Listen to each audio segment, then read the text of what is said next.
Have you spoken with President Trump recently? Did you speak with him last night? I know. I spoke to him twice today. I just spoke to him an hour ago. How was your conversation?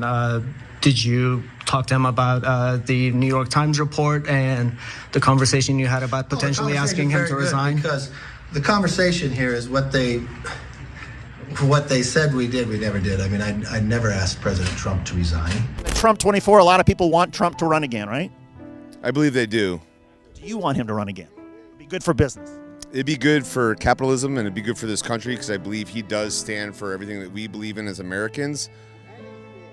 But tone it down a little bit. The committee has firsthand testimony now that he was sitting in the dining room next to the Oval Office watching the attack on television. We have firsthand testimony that his daughter Ivanka went in at least twice to ask him to please stop this violence. At the same time the violent assault was happening, he's watching television. He's also calling at least one senator urging delay of the records. And it is clear, based on what Liz Cheney revealed this morning, that someone close to Trump is talking and revealing some pretty specific information about his actions that day. It's also clear that the committee is starting to zero in on those 187 minutes that Trump was publicly silent while his supporters breached the building. Both the chair and vice chair of the January 6th committee to find out exactly what happened on the day and to find out the level of culpability that President Donald Trump potentially had that day have come up with some big information here.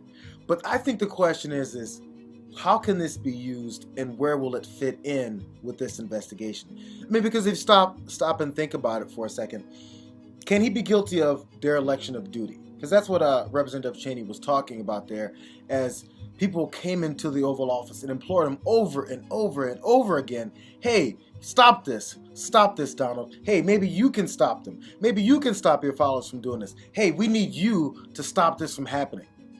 And as it was outlined by the chair, Benny Thompson, it was about 187 minutes of the attack on the Capitol going on before that first video did come out of Donald Trump 25% telling his supporters, hey, calm down. Because that was actually what they were looking to pursue that day. As he watched it all unfold on video, maybe it was something that he wanted to see as things fell apart. So I think the question becomes, can he be guilty of it? Or do you have to combine the two? Because look, before we're talking about whether or not there was planning and pre-planning and execution of the entire event that day that was coordinated with the president, the former president, and also the people that surrounded him. We know advisor Peter Navarro has been spilling beans about the Green Bay sweep that they were planning that day. But they had 100 Republican senators and congressmen ready to try and delay the process long enough for them to put their case out there, for them to stop the certification of the new president so they could push more and more of the big lie that Donald Trump had been already pursuing since Election Day all the way up till January 6th.